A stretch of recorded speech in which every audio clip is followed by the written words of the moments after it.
मेरठ में ना दो चीज सब लोगों के अंदर कॉमन है, एक कॉन्फिडेंस और दूसरा ओवर कॉन्फिडेंस। सारे लोग बहुत ज्यादा ओवर कॉन्फिडेंट, उसके चक्कर में हमें भी कई बार बहुत सारी प्रॉब्लम्स हुई हैं। उनमें से एक फन स्टोरी है जो मैं शेयर कर रहा हूँ। 2008 की बात है। मैं स्कूल में हेड बॉय बनने वाला था क्योंकि मैं हमेशा से बैज होल्डर था, तो मुझे पता था कि मैं बनने वाला हूँ। तो मैंने अपने घर पे बताया कि अगर मैं हेड बॉय बना तो मुझे बाइक मिलेगी। तो घर वालों ने बोल दिया कि ठीक है ले लेना। तो बस लाइफ सेट हो गई कि अब तो हेड बॉय बन गए, बाइक भी मिलने वाली है। सेम डे पे डिसाइड हुआ कि मेरा जो बेस्ट फ्रेंड है वो स्पोर्ट्स कैप्टन बन रहा है, और उसकी क्वालिफिकेशन तो मॉनिटर बनने की भी नहीं थी, मुझे नहीं पता वो कैसे बन रहा था। तो फिर हमें लगा ये तो इससे तो अच्छा कुछ हो ही नहीं सकता, अब तो हम दोनों कुछ ना कुछ बन रहे हैं। तो सेलिब्रेशन स्टार्ट कर दी हमने, और इन्वेस्टिचर सेरेमनी की वो रिहर्सल शुरू हो गई। याद है ना, इन्वेस्टिचर सेरेमनी होती थी एक, जिसमें ऐसे करके झंडा पकड़ के चलना होता था। वो पता नहीं क्या पागलपंती की किसी ने, पता नहीं किसने शुरू किया था, वो मुझे तो आज तक समझ में नहीं आया। और हमारे स्कूल के साथ भी कुछ प्रॉब्लम थी, पता नहीं शायद वो सब स्कूल के साथ है कुछ, कि वो जो डंडे होते हैं ना झंडे के, वो कभी डंडा नहीं होता, वो जैवलिन होता है। वो पता नहीं जैवलिन में झंडा क्यों डाल देते हैं। और हमारा स्कूल में ग्राउंड भी इतना बड़ा नहीं था कभी जैवलिन थ्रो हो सके, तो वो बस वहीं पे यूज होते थे। तो हमने वो पूरा मार्च पास का वो जैवलिन लेके 3-4 दिन प्रैक्टिस करी। काफी अच्छा माहौल चल रहा था सब कुछ। हम खुश इसलिए थे कि एक तो बाइक आने वाली है, ऊपर से टेक्निकली वो जिस दिन हमें बैज मिलेगा हेड बॉय का, सबसे ज्यादा पार आएगी स्कूल में, तो वो टेक्निकली सबसे अच्छा दिन था। मतलब one of the best days तो होना ही चाहिए था मेरे स्कूल लाइफ का। पर वो इतना मनहूस दिन था ना मेरा, कसम से। जिस दिन हमें बैच मिलना है उससे 2 दिन पहले बाइक आई, बिल्कुल चमचमाती 150 सीसी की बढ़िया बाइक, ब्लैक कलर की। हमने वो लेके मेरठ के बहुत ही पुराने रिचुअल के हिसाब से उस पे स्वस्तिक ना बनाते हुए उस बाइक को हम सबसे पहले लेके गए उसकी नंबर प्लेट चेंज कराने, कि इस पे कुछ कूल सी नंबर प्लेट लगेगी ताकि एकदम रौला सा बन जाए। वो मेरठ का कुछ रिचुअल है, मुझे नहीं पता ये छिछोर बना किसने शुरू करा वहां पे, लेकिन वो सबको करना पड़ता है। तो 250-300 रुपए के हिसाब से हमने एक नंबर प्लेट चूज करी। इसमें कोई टेक्निकल फ्लॉ मत निकालना कि पहले दिन ही बाइक में नंबर प्लेट कैसे मिल गई, क्योंकि वो सेकंड हैंड बाइक थी। इतना बड़ा अचीवमेंट नहीं लगा था मेरे बाप को वो, कि वो मुझे हेड बॉय बनने पर नई बाइक दिलाता। मैं उसकी फोटो भी दिखा सकता था आपको नंबर प्लेट की, यहाँ पे साइड में कहीं पे, लेकिन मैं दिखा नहीं सकता क्योंकि मैंने आज पापा को कॉल किया था कि पापा वो बाइक की नंबर प्लेट की फोटो भेज दो, तो उन्होंने बोला कि फोन रख। तो इस चक्कर मेरे पास फोटो नहीं है, लेकिन मैं बता देता हूँ, डिस्क्राइब कर रहा हूँ। ऊपर से ऐसे चौड़ी थी, नीचे से पतली और स्टाइलिश थी। बस उसमें दिक्कत एक थी जो नहीं होनी चाहिए थी, कि जो बाइक का नंबर है ना, उसका जो फॉन्ट था वो इतना अजीब था कि बाइक का नंबर समझ में नहीं आ रहा था क्या लिखा है। बाकी उसके ऊपर नंबर प्लेट के ऊपर मेरा नाम लिखा था अनुभव, वो समझ में आ रहा था। तो पर्पस डिफीट हो रहा था, लेकिन सुंदर बहुत लग रही थी। तो हमने वो लगवाई। तो मेरे स्पोर्ट्स कैप्टन साहब, मेरे बेस्ट फ्रेंड घर पे आए सुबह सुबह, हमने बाइक निकाली और हम दोनों ने व्हाइट ड्रेस पहन रखी है पूरी, हम अंकल जॉन लग रहे हैं। वहीं से हम दोनों बाइक पे बैठे अपनी, और हम स्कूल के लिए निकल गए। यहाँ से शुरू हुई हमारी मनहूसियत उस दिन की। खुश थे हम बहुत ज्यादा, हम बाइक लेके निकले हैं और मैं उसके पीछे फोन पे कुछ कुछ कर रहा था, मैंने ध्यान नहीं दिया। बस जो मुझे नेक्स्ट मोमेंट याद है वो ये था कि हम रोड पे पड़े थे एक दूसरे से 20 मीटर दूर, और हमारी बाइक डिवाइडर के दूसरी तरफ गिर चुकी थी। मैंने उठ के देखा तो चोट तो हमें नहीं आई ज्यादा, लेकिन मैंने आके अपने स्पोर्ट्स कैप्टन साहब को उठाया तो उनकी ट्राउजर फट चुकी थी, और हमें भी बैज लेने जाना है स्टेज पे। तो देख के मैंने उससे पूछा, मैंने क्या हुआ क्या था। उसने इतना घटिया लॉजिक दिया मुझे उस इंसान ने, कह रहा भाई अचानक से ना सांड खड़ा हो गया था। खड़ा हो गया था मतलब तू बैठे हुए में जाकर टक्कर मारने वाला था क्या। खैर मैंने उसे माफ किया, मैंने कहा चल चलते हैं अभी स्कूल चलते हैं। पहले हम साइकिल स्टैंड पहुंचे, जाके हमारे स्पोर्ट्स कैप्टन साहब बाकी सब बच्चों से ट्राउजर मांग रहे हैं। क्यों मांग रहे हैं मुझे नहीं पता, बाकी सबने अलग कलर की ट्राउजर पहनी हुई है, बस वो फिर भी रिक्वेस्ट कर रहा है कि भाई प्लीज ट्राउजर दे दो। पर वो तो सक्सेसफुल नहीं हुआ। तो थोड़ा दिमाग लगा के हमने अपने स्पोर्ट्स टीचर से जाके कहा कि सर अगर स्पोर्ट्स कैप्टन ट्रैक सूट में करेगा ना मार्च पास तो बहुत ही अच्छी इमेज बनेगी। तो हमारे स्पोर्ट्स टीचर को कुछ खास समझ में नहीं आया क्योंकि हमने इंग्लिश में बोला था, तो उसने कहा था जो करना कर लो। तो हमने लॉकर से ट्रैक सूट निकाला, हमारे स्पोर्ट्स कैप्टन साहब ने ट्रैक सूट पहना हुआ है, बाकी हम सब ने वही अपनी व्हाइट ड्रेस पहनी हुई है। मार्च पास स्टार्ट हो गई, और तुम्हें याद होगा जब मार्च पास में वो झंडा लेके आप चलते हो सबसे आगे, तो जिधर प्रिंसिपल और चीफ गेस्ट बैठते हैं उधर जैवलिन ऐसे करना होता है, मतलब जो भी आपका झंडा है वो ऐसे करना होता है। तो हमारे स्पोर्ट्स कैप्टन साहब ने जैसे ही अपना झंडा ऐसे किया तो उनका झंडा निकल के चला गया। तो वो इजीली इग्नोर कर सकता था इस चीज को, पर उसे फिर भी पता नहीं क्यों लगा, उसने जैवलिन वहीं पे गाड़ा और वो झंडा लेने चल दिया अपना। अगले 4-5 मिनट तक उस मार्च पास की सिमेट्री इतनी खराब हुई है, ऐसा लग रहा पूरा स्कूल जुम्बा कर रहा हो। पता नहीं चीफ गेस्ट क्या देख रहा था वहां बैठ के। फिर भी हमने अपनी इमेज थोड़ी सी बचा ली, वो थोड़ी देर में ठीक कर लिया, और हम उसके बाद वो बैच लेने गए स्टेज पे। तो जब मैं स्टेज पे गया, मैंने बैच देते हुए देखा, तो हमारे जो प्रिंसिपल सर थे वो थोड़े बुजुर्ग से थे, तो उनके ऐसे हाथ कांप रहे थे। और जिस बंदे के हाथ कांप रहे हो आप उससे बैच नहीं लगवाना चाहोगे, क्योंकि बैच यहाँ लगता है और ये बहुत ही डेलिकेट एरिया है बैच लगवाने के लिए। तो मुझे मतलब पहली बार उस टाइम भी लगा था कि शायद निप्पल से रूह निकल जाएगी अगर मुझे पिन चुभ गई हो तो। I can also show you the photograph जहां पे ये हुआ था। तो मैंने क्या किया, पॉकेट पे लगवा लिया उनसे। मैंने कहा सर पॉकेट पे लगा लो प्लीज, आप शर्ट पे लगाओ मत, मैं बाद में जाकर ठीक कर लूंगा। वो लगवा के फिर पूरे दिन स्कूल में हम बढ़िया पूरे टशन में घूमे। 6-7 क्लास के लड़कों को तो वैसे ही थप्पड़ मार दिए कि आज तो हेड बॉय बने, आज क्या कर लोगे, ये वो। काफी बढ़िया इंटरेस्टिंग दिन रहा हमारा। लेकिन हमें ये नहीं पता था कि अभी हमारी मनहूसियत यहाँ से शुरू होने वाली है। तो जैसे ही छुट्टी हुई हम वहां से अपनी बाइक लेके निकले। हमारे स्कूल के पास एक दुकान थी, शंभू भैया थे हमारे, जहां पर हम बैठ के चाय सुट्टा समोसा ये सब करते थे और सारे लोग जनरली स्कूल के बाद वहीं पे मिलते थे। तो हमने डिक्लेयर कर दिया कि वहां पे पार्टी है, आ जाओ सब लोग। सब लोग वहां पहुंचे। हम तो शंभू भैया की शॉप के आगे हमने जाके अपनी बाइक लगाई और वो बाइक जिस हिसाब से लगाई उसे पार्किंग तो नहीं कह सकते। हमारी कोशिश थी कि जो नंबर प्लेट है वो उसे मैक्सिमम ऑडियंस मिल सके। तो देख लो, ताकि पता नहीं क्या शो ऑफ होता है उस एज का। ये 250-300 रुपए में लग रहा था, पता नहीं हमने क्या अचीव कर लिया लाइफ में कि सब लोग देखें। वो हमने ऐसे बाइक लगा के अंदर चले गए, वहां चाय सुट्टा और समोसा चल रहा है बढ़िया। इतने में एक हवलदार आए, उन्होंने आके बाइक पे डंडा मारा।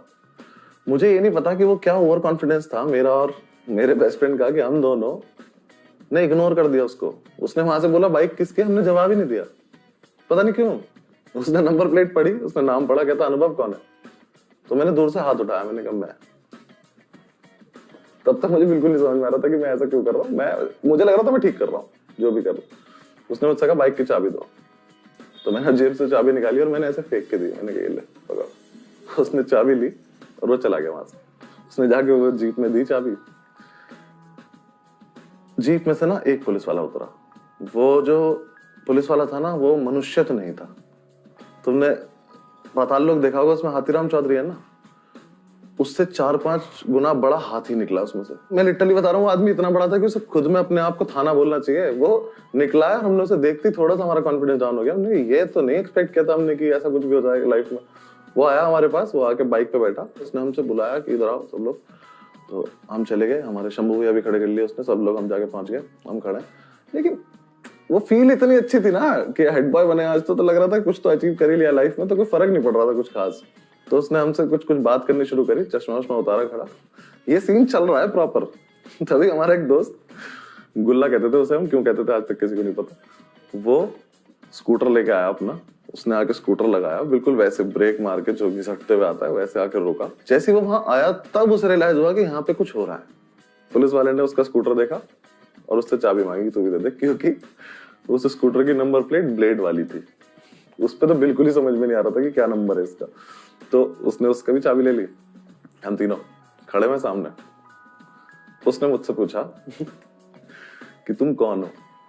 मुझे नहीं पता कि मैंने क्या सोच के बोला कि मैं अपने स्कूल का हेड बॉय हूं। तो उसने वही बोला जो कोई भी नॉर्मल आदमी बोलेगा इस सिचुएशन में कि तो मैंने उससे कहा कि सर ये देखो बैज भी है। तो उसने दिखाया कह रही है तो मेरे पास भी है। मैंने कहा हाँ, लेकिन मतलब आपके बैच पे तो आपका नाम लिखा है ना, ऐसा तो मेरा नाम तो मेरी बाइक पे लिखा है, इसमें कौन सी बड़ी बात है। तो तुमने थोड़ी देर तक तो देखता रहा, कह रहा अच्छा ठीक है। फिर वो नेक्स्ट पे आया, उसने स्पोर्ट्स कैप्टन साहब से कहा तू कौन है। कह रहा मैं अपने स्कूल का स्पोर्ट्स कैप्टन हूँ। मैंने कहा अच्छा। वो तीसरे पे आया, गुल्ले पे। उसने कहा तुम कौन हो। गुल्ले ने इतनी घटिया बात बोली, कह रहा मैं अपने स्कूल में पढ़ता हूँ। उस पर कुछ था ही नहीं बताने के लिए। तो पुलिस वाला वापस शुरू हुआ वहां से, कहता अपने घर पे फोन लगाओ। गुल्ला इतना हरामी आदमी, कहता मेरे घर पे फोन ही नहीं है। स्कूटर पे आया अच्छे खासे, बोले मेरे घर पे फोन नहीं है, हम लोग तो बहुत गरीब है, हमें बहुत दूर जाना पड़ता है फोन करने के लिए। तब तक वो पुलिस वाला थोड़ा समझ गया था कि अच्छा ठीक है, थोड़ा थोड़ा मुस्कुराने लगा था। उसने स्पोर्ट्स कैप्टन साहब से पूछा कि अपने घर पे फोन लगाओ। ये महाशय कह रहे हैं मेरे पापा ही नहीं है। अरे तो घर पे फोन लगा देना, किसी और को लगा दे। और उसने इतना सीरियसली बोला, एक सेकंड के लिए तो मुझे भी लगा शायद इसके पापा नहीं है, क्योंकि मैंने कभी बात तो करी नहीं इससे इस बारे में। उसके बाद उसने मुझसे कहा अपने पापा को फोन लगाओ। अब मेरे पास कुछ नहीं था बहाना बनाने के लिए, मैंने कल लगा लो सर। उसने कहा नंबर बताओ, मैंने नंबर दिया। पुलिस वाले ने फोन किया मेरे पापा को। उन्होंने बिल्कुल वैसे ही बिहेव किया जैसे आज किया था मेरे साथ, जब मैंने उनसे नंबर प्लेट की फोटो मांगी थी। पुलिस वाले ने पूछा सर आप कहाँ हैं। पापा बोलते कोर्ट में। तो उसने कहा आप लॉयर हैं। कहते नहीं मेरा केस चल रहा है। तो उसने फोन ही रख दिया। मुझसे कह रहा आपके पापा क्या करते हैं। मैंने यही करते जो बताया आपको भी। कह रहा अच्छा ठीक है, आप एक काम करो, तीनों लोग उठो थाने चलो। तो हमें ये तो लगा नहीं कि हमने ऐसा कोई बहुत बड़ा अपराध तो नहीं किया, लेकिन कभी जीप में नहीं बैठे थे, हमने कहा चलो बैठ लेते। कॉन्फिडेंस तो कम हो नहीं रहा था ना कहीं से कहीं तक भी, तो हम तीनों जाके उसमें बैठ गए। 2 हवलदार हमारे स्कूटर और बाइक लेके पीछे पीछे आ रहे हैं। मतलब ऐसी हद थी कि पुलिस का थोड़ा तो खौफ हो। जीप में बैठे हुए हैं, थोड़ी दूर जीप चलिए, हमारे स्पोर्ट्स कैप्टन साहब मुट्ठी खोल रहे हैं, कह रहे समोसा खाया कोई। हमने तो देखा, हमने कहा बहुत ज्यादा मारेगा ये आदमी, देख तो ले इसका साइज। वहां से वो हमें थाने लेके गया, थाने में जाके उसने हमें खड़ा कर दिया। हम तीनों एक दीवार से लग के खड़े हुए। हाथीराम जी आके अपनी टेबल पे बैठे।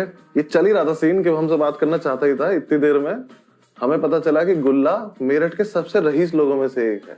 अचानक से 2 एसयूवी आके रुकी, उसमें से उसके पापा उतरे, इतनी मोटी मोटी 2 चेन पहन रखी गले में। वो थाने में आए, उन्होंने आके बोला कि ये मेरा बेटा है। जैसे उन्होंने इशारा किया तो गुल्ला उस टाइम तक दीवार की तरफ मुंह कर चुका था अपना, जैसे पता ही नहीं चलेगा बाप को कि बेटा कौन सा है। वो कह रहे कि मेरा बेटा है। और हाथीराम देख के कह रहा है कि आप गरीब नहीं है, आपका बेटा तो कह रहा है आपके घर पे फोन भी नहीं है। एक तो ये रईस लोग इतने मतलबी होते हैं। वो सिर्फ अपने बेटे को लेके गया वहां से, हमें भी ले जाता। भाई हमने कौन सा अपराध किया था, हम भी तो बस नंबर प्लेट ही तो लगती है हमारी भी। वो से लेके वहां से चले गए, हम दोनों रह गए वहां पे। अब हम क्या करें? तो हम दोनों से उसने बोला कि किसी को तो बुलाओ। मैं किसे बुलाता, मैं तो पापा को कॉल कर चुका था ना पहले ही, पापा मना कर चुके हैं।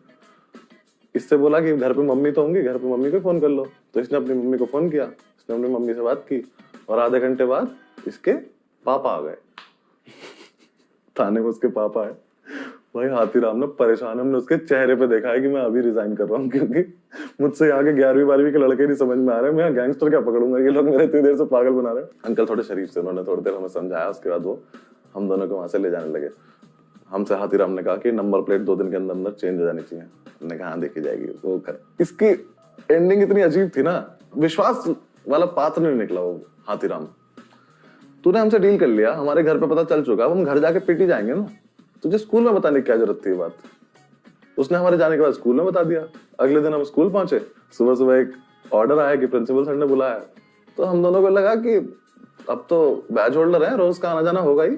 हम दोनों गले मार डाल के जा रहे हैं। बढ़िया प्रिंसिपल ऑफिस पहुंचे, उन्होंने हमें बुलाया। तो जितनी इज्जत से बैच लगाया था उतनी बेरहमी से उतार लिया कि तुम्हारा बैच छिनता है। और बैच उतारने में चुबा दिया उस बंदे ने पिन, उतारते हुए कैसे चुबा रहा है। उसने उतारा, वापस छीन लिया, कह रहा है कि अब तो तुम्हें बैच नहीं मिलेगा। हमने कहा सर ये क्या तरीका है, मतलब एक दिन के लिए बने थे क्या हमें, जो भी बने थे वो करा लेंगे हम नंबर प्लेट चेंज, कुछ नहीं। प्रिंसिपल सर माने नहीं, थोड़ी देर तक हमने समझाया तो उन्होंने हमें पनिशमेंट और दे दी कि बाहर जाके खड़े जाओ। पहली बार स्कूल के इतिहास में ऐसा हो रहा था कि जो हेड बॉय और स्पोर्ट्स कैप्टन है वही पनिशमेंट में खड़े हुआ। तो हम दोनों बाहर जाके पनिशमेंट में खड़े हुए। एक तो हम इतना तो पता था कि एक ही स्कूल में 3 दिन के अंदर 2 इन्वेस्टिचर सेरेमनी तो होंगी नहीं, तो मिल तो जाएगा ही बैच वापस। 1-2 दिन बाद हमें वहां से बैच वापस मिल गया। लेकिन हमें लगा कि इससे एक बहुत इंपॉर्टेंट चीज हमें सीखने को मिलती है कि जब भी हम कुछ अगले 1 साल तक गलती करेंगे ना, ये लोग हमारा हमेशा बैच छीन लेंगे। तो हमने सबसे पहले तो एक चीज करी कि मेरठ में एक दुकान पता करी कि बैच कहाँ बनता है, जहां से स्कूल वाले लेते हैं। तो हमने जाके सबसे पहले 10-10 बैच बनवाए कि 10-10 बैच बनवा लेते हैं अपने, जब भी कोई टीचर छीनेगा दूसरा लगा लेंगे, हमें फर्क ही नहीं पड़ रहा, जो करना करो। जब हम बैच बनवाने भी गए थे ना, वहां जाके भी मेरा स्पोर्ट्स कैप्टन कह रहा है भाई प्रिंसिपल का बनवा लेते हैं। हाँ स्कूल का नाम लिखवा लेना, यहाँ पे बैच पे स्कूल का नाम लेकर घूम लेते हैं। हमारे इस पर्टिकुलर इंसिडेंट का तो तुक्के से पता नहीं कैसे हमारे साथ इतना प्यारा एंड हुआ कि 3-4 दिन बाद हमें पता चला कि जिस पुलिस वाले के साथ ये पूरा इंसिडेंट हुआ था उसका ट्रांसफर हो गया। और जैसे ये बात हमें पता चली, हमने पूरे स्कूल में फैला दिया कि हमने कराया। हमें हमारी नंबर प्लेट चेक करने के लिए दोबारा कभी नहीं रोका गया वहां पे उस एरिया में। उन्हें लगता था इनकी नंबर प्लेट को रहने दो, 1 साल की बात है, ये तो बहुत ही पावरफुल लोग हैं। और शंभू भैया ने अगले 6 महीने तक हमसे पैसे भी नहीं लिए थे कि ये तो चाय समोसा फ्री में खाएंगे, कोई दिक्कत नहीं है। उस एक इंसिडेंट से इतना प्यारा मेंटेन हुआ ना आगे के 6-7 महीने, मजा आ गया कसम से। तो हमारे साथ तो सब कुछ ठीक हो गया था, लेकिन जरूरी नहीं आपके साथ भी हो। अगर आपके साथ ऐसा कुछ भी हो तो थोड़ा केयरफुल रहना, ज्यादा ओवर कॉन्फिडेंट बनने की जरूरत नहीं है। हमारा तो ठीक ठाक हो गया था फिर भी। चलिए ऊंचा कर पाओ भाई, ऊंचा कर